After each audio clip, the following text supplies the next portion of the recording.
देखो एक बार, अब ना इंटीग्रेटेड रेट इक्वेशन की बात करते हैं गैस फेज में बात कर रहे हैं हम। ठीक है, क्या करेंगे? अब मैंने ना लिया, ये ना विदाउट कोफिशिएंट है, ये बात याद रखना।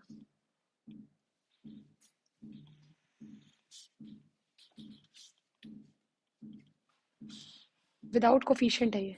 ठीक है, अब देखो क्या होगा विदाउट कोफिशिएंट। पहले मैंने इनिशियल प्रेशर है पी, जीरो जीरो। एनसीईआरटी में ना इसके दो एग्जांपल्स हैं, एक एग्जांपल है इन टेक्स्ट और बैक एक्सरसाइज के दो क्वेश्चन वो करने हैं। पी नॉट माइनस पी और ये पी पी। अगर कोफिशिएंट होता ना, मान लो A gives B 2b plus 3c, ऐसे होता मान लो, तो ये पी नॉट है, zero zero, P naught minus P 2p 3p, ऐसे लेना पड़ता है हमें, कोफिशिएंट के साथ लेते हैं हम जब लेते हैं। टोटल प्रेशर क्या हो जाएगा, हम इसको ऐड कर देंगे, P naught minus P plus P को ऐड करके पी टी क्या हो गया, पी नॉट प्लस पी, यहाँ से छोटा पी निकल जाएगा, p t minus p naught. अब मुझे फर्स्ट ऑर्डर की इक्वेशन पता है, k is equal to 2.303 by T log A over A minus x. A initial है,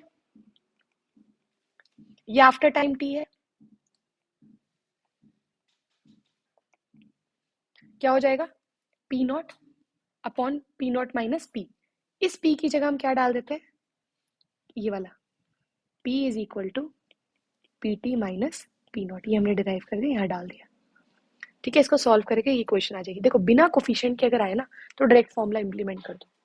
ठीक है, बिना कोफिशिएंट के आए तो फिर तो डायरेक्ट फॉर्मूला इंप्लीमेंट कर दो। क्या, k is equal to 2.303 by T log p naught upon 2 p naught minus p t, direct. पर कोफिशिएंट आ जाए तो तुम्हें समझना पड़ेगा कि तुम्हें कोफिशिएंट इंक्लूड करके करना है। हमने जो किया एनसीईआरटी में एक एग्जांपल है मेरे ख्याल से, SO2Cl2 का एग्जांपल है, ये वाला एग्जांपल है, ये ब्रेक होके बिना कोफिशिएंट की तोड़ा हो इसमें, फिर ऐसे। ठीक है, उसको हम चेक कर लेंगे बार। ठीक है, वो वाला एग्जांपल है। ठीक है, उसके बाद है अगली, देखो। अच्छा, हम कैसे कैसे पता कर सकते हैं कि ऑर्डर कौन सा रिएक्शन का, पहले ग्राफ देख के, है ना, कल सिखाए थे तुम्हें ग्राफ देखने, उससे ग्राफ देख के, इंटीग्रेटेड रेट इक्वेशन देख के, है ना, A naught minus A equals to K T है तो हमारा जीरो ऑर्डर है, K is equal to 2.30 by T log A over A minus X है तो हाफ लाइफ को देख के भी ले सकते हैं। और इनिशियल रेट मेथड ना, ये ना मैं क्वेश्चंस करवाऊंगी भी, इनिशियल रेट मेथड वो है, वो मैं भी करवाऊंगी कैसे करना है इसको। उसके बाद है सूडो फर्स्ट ऑर्डर। सूडो का मतलब ही क्या है, सूडो का मतलब ही क्या है, फॉल्स। एक्चुअल में ये होता दिखता क्या है, सेकंड ऑर्डर जैसा है, पर है ये फर्स्ट ऑर्डर। कहने का मतलब क्या है, देखो दो रिएक्टेंट होते हैं, पर उसमें से अब मान लो दो है, एक एस्टर है एक वाटर है, हमने वाटर को क्या मान लिया, एक्सेस में मान लिया, वाटर क्या एक्सेस में। अगर वाटर एक्सेस में है तो जब रेट लिखते हो के ये इंटू ये CH3CO C2H5 इंटू H2, तो H2O की पावर को हम कर देते हैं 1, जो एक्सेस में होता है उसकी पावर को हम 0 ले लेते हैं। ठीक है, तो इसकी कंसेंट्रेशन हमने मान ली 1, तो ओवरऑल कितने हो गया, खाली एक रिएक्टेंट के ऊपर डिपेंड कर रहा है, तो इसका ऑर्डर क्या हो गया, 1 हो गया। ठीक है, इसे हम सूडो फर्स्ट ऑर्डर कहते हैं। पर अगर मैं तुमसे मॉलिकुलैरिटी पूछूं तो कितने मॉलिक्यूल्स रिएक्ट कर रहे हैं, एक एस्टर कर रहा है और एक वाटर कर रहा है, तो मॉलिकुलैरिटी 2 है। पर एक और गड़बड़ करते हैं हम, यूनिट करते हैं ना हमने, अब मैंने यूनिट तुम्हें निकालनी सिखाई के की, मोल पर litre 1 minus n second inverse. तुम, मैंने तुम्हें बोला फर्स्ट ऑर्डर है, सूडो फर्स्ट ऑर्डर है, तुम एन को क्या पुट कर दोगे 1, और आंसर हो जाएगा गलत। हमेशा जब यूनिट निकालोगे ना तो यहाँ पे क्या पुट करते हो, 2। चाहे सूडो फर्स्ट ऑर्डर बोल रही हूँ मैं बार बार, पर जब यूनिट निकालते हैं हम के की तो हम एन में 1 नहीं डालते, हम क्या डालते हैं, 2 डालते हैं। ठीक है, उसके बाद है एक्टिवेशन एनर्जी, करवाई थी, क्या थी एक्टिवेशन एनर्जी, चलो एक बार ग्राफ प्लॉट करेंगे। ठीक है, मैंने इधर एनर्जी ली, इधर प्रोग्रेस ऑफ रिएक्शन लिया, मैंने बोला ये रिएक्टेंट की एनर्जी है, ये प्रोडक्ट की एनर्जी है, इसको जब तक हम इतनी एक्स्ट्रा एनर्जी नहीं देंगे तो ये नहीं बनाएगा, है ना प्रोडक्ट। तो एक्टिवेशन एनर्जी प्लस रिएक्टेंट की एनर्जी को हम जोड़ते हैं, एक्टिवेशन एनर्जी और प्लस रिएक्टेंट की एनर्जी को जब हम जोड़ते हैं तो वो बनती है थ्रेशोल्ड एनर्जी। और जब एक रिएक्टेंट के पास थ्रेशोल्ड एनर्जी आ जाती है तो उसकी कैपेबिलिटी हो जाती है कि वो प्रोडक्ट में कन्वर्ट हो सकता है, नहीं तो वो प्रोडक्ट में कन्वर्ट नहीं होगा। ठीक है, समझ में आई बात। ठीक है, तो देखो अब मैक्सवेल ने ना टेम्परेचर से एक रिलेशन लिया। मैक्सवेल बोलता, चलो ये फ्रैक्शन ऑफ मॉलिक्यूल है, फ्रैक्शन ऑफ मॉलिक्यूल पता क्या होता है, याद रखना, E minus E A by are T, back exercise का एक क्वेश्चन है बहुत इंपॉर्टेंट, वो करेंगे एक बार। ठीक है, पहले टेम्परेचर था T डिग्री सेल्सियस। पहले अब मैंने बोला जिसकी एनर्जी, ऐसे ग्राफ यहाँ एक बार छोटा सा प्लॉट करें, इसने ग्राफ बनाया, इसने बोला जिसकी एनर्जी E से ज्यादा है ना वो सारे प्रोडक्ट बनाएंगे। ठीक है, तो मैंने बोला ये सारे के सारे प्रोडक्ट बना देंगे। अब मैंने टेम्परेचर को 10 डिग्री सेल्सियस से राइज करा दिया।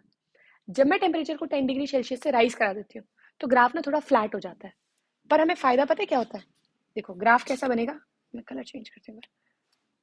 ग्राफ ऐसे बनता है, थोड़ा ग्राफ फ्लैट हो गया, पर जो मॉलिक्यूल जिनकी एनर्जी ई से ज्यादा है वो बढ़ गए, जिनकी एनर्जी ई से ज्यादा वो बढ़ गए। तो मतलब टेम्परेचर बढ़ाने से जो मॉलिक्यूल जिनकी एनर्जी ई से ज्यादा थी वो बढ़ गए, तो मतलब रिएक्शन फास्ट होगी या स्लो होगी? फास्ट हो जाएगी। ठीक है, तो यही बात बोलते हैं, when the temperature is raised by 10 degree Celsius, then molecule possessing energy greater than E will be more than normal, due to which chance of effective collision will increase and rate of reaction will also become twice or thrice. तो मैंने पढ़ाया भी था तुम्हें, temperature कल पढ़ाया था, temperature coefficient कहते हैं। जब भी 10 डिग्री सेल्सियस से रेट राइज कर जाता, टेम्परेचर राइज कर जाता है, रेट ऑफ रिएक्शन ट्वाइस या थ्राइस हो जाता है। ठीक है, चले आगे। अच्छा, अब इनके बीच में क्वांटिटेटिव रिलेशन दिया किसने? आर्हेनियस ने। आर्हेनियस कहता है फ्रैक्शन ऑफ मॉलिक्यूल है ई। इसने बोला जो रेट कांस्टेंट है के या रेट ऑफ रिएक्शन है वो डिपेंड करता है कितने मॉलिक्यूल कोलाइड कर रहे हैं, है ना? सही बात है ना, जितने मॉलिक्यूल कोलाइड करेंगे उतना प्रोडक्ट फॉर्मेशन की टेंडेंसी बढ़ जाएगी। तो r is directly proportional to e minus E A by are t. ठीक है, तो रेट की जगह मैं रेट कांस्टेंट भी लिख सकती हूँ, कोई वो तो नहीं है। आर को मैं के भी लिख सकती हूँ, तो k is directly proportional to fraction of molecule. Proportionality हटाएंगे, कोई ना कोई कांस्टेंट तो डालेंगे, ए डाला। ए को हम क्या क्या बोलते हैं? आर्हेनियस कांस्टेंट बोलते हैं, प्री एक्सपोनेंशियल कांस्टेंट बोल देते हैं। ठीक है, कुछ भी कांस्टेंट का नाम दे देते हैं। ठीक है, अब देखो तुम याद रखना, तुम एक्सपोनेंट टर्म में पेपर में कुछ भी सॉल्व नहीं कर सकते हो, पहली बात। तो तुम्हें क्या करना पड़ेगा, इसको लॉग की टर्म में लेना पड़ेगा। तो क्या लोगे? Log k is equal to log a minus E A upon 2.303 r t, ऐसे लेते हो। ये एक बेसिक क्वेश्चन है, इस पे भी एनसीईआरटी ने बैक एक्सरसाइज में क्वेश्चन दिया। ठीक है, बैक एक्सरसाइज ने क्वेश्चन दिया। ठीक है, ये हमने लॉग की टर्म में सॉल्व कर लिया। अच्छा, अब मेरे को ग्राफ बनाना है, ग्राफ बनाना है लॉग के और 1/t का। लॉग के है y और 1/t है x। y is equal to, slope क्या होगी? माइनस ई ए अपॉन 2. तो स्लोप होगी माइनस ई ए अपॉन 2.303 आर, और ये जो इंटरसेप्ट है ये क्या है? Log a. खुद करके देखना तब समझ में आएगा, ऐसे नहीं। ठीक है, ये हो गया। अगला, अब हमने ना, मैंने जब कैरेक्टरिस्टिक रेट कांस्टेंट बताया तब मैंने बोला था अगर टेम्परेचर चेंज करते हैं तो रेट कांस्टेंट भी चेंज होता है। तो मैंने लिया van't Hoff equation. Van't Hoff equation क्या आता है? मान लो टेम्परेचर T1 है और T2 है, तो T1 पे रेट कांस्टेंट है K1, T2 पे रेट कांस्टेंट है K2। ठीक है, अब इसके लिए हम एक इक्वेशन डिराइव कर रहे हैं। ठीक है, इक्वेशन में डिराइव करना, तो बस रिलेशन याद रखना। देखो ये रहा, दो रेट कांस्टेंट दो टेम्परेचर हो तो लॉग K2 बाय K1 क्या होगा? लॉग K2 बाय K1, इसमें ना गलत लिख दिया, लॉग दो बार, is equal to E A upon 2.303 R bracket T2 minus T1 upon T1 T2। ये क्या? Activation energy. आर हमारा universal gas constant, T1 T2 temperature हमेशा किस में डालना है? केल्विन में। और K2 K1 क्या है? Rate constant. ठीक है, ये फॉर्मूला याद रखेंगे, बहुत इंपॉर्टेंट है। ठीक है, अब रिलेशनशिप देखो। अब यहाँ देखो, अगर मैं टेम्परेचर बढ़ाती हूँ, देखो minus E A by R T, अगर मैं टेम्परेचर बढ़ाती हूँ तो ये वैल्यू बढ़ेगी नीचे वाली, तो ओवरऑल जो वैल्यू है वो कम होनी चाहिए, पर नेगेटिव में है तो वो वैल्यू बढ़ जाएगी, बढ़ गई अल्टीमेटली। तो के जो है वो डायरेक्टली प्रोपोर्शनल होता है ई minus E A by R T के। तो जब ये वैल्यू बढ़ गई तो के क्या हो जाएगा? बढ़ जाएगा। इसलिए टेम्परेचर बढ़ाने से रेट कांस्टेंट बढ़ता है। इसका उल्टा चलो, टेम्परेचर कम करने से रेट कांस्टेंट की वैल्यू भी कम हो जाती है। ठीक है, समझ में आई बात? ये भैया। अच्छा, अब कैटलिस्ट का क्या फर्क पड़ता है? हमें पता है कैटलिस्ट क्या करता है, एक्टिवेशन एनर्जी को कम कर देता है। अच्छा, अब हमने ना एक इसके लिए थ्योरी पढ़ी। क्या आप थ्योरी पढ़ी वो देखो। कैटलिस्ट क्या करता है, ए और बी रिएक्टेंट है, ये सी कैटलिस्ट है। पहले ए और बी के बॉन्ड को हम तोड़ेंगे तभी तो प्रोडक्ट नया बन, सॉरी ए और बी को जोड़ना है हमें। ए और बी में हम कुछ ऐसा करें कि वो दोनों आपस में जुड़ जाए। तो मैंने क्या किया, कैटलिस्ट लिया। कैटलिस्ट ने पहले एक इंटरमीडिएट बनाया जिसमें ए और बी दोनों जुड़ने लग गए। फिर एक पॉइंट ऑफ टाइम कैटलिस्ट तो हमें वापस मिल जाता है, कैटलिस्ट अलग हो गया और ए और बी दोबारा जुड़ जाएंगे। ठीक है, ये हमारी कैटलिस्ट की थ्योरी है। ठीक है,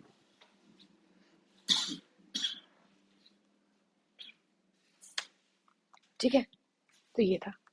देखो, कैटलिस्ट के साथ विदाउट कैटलिस्ट एक्टिवेशन एनर्जी देखो ज्यादा दिख रही है, और विद कैटलिस्ट एक्टिवेशन एनर्जी थोड़ी कम होगी।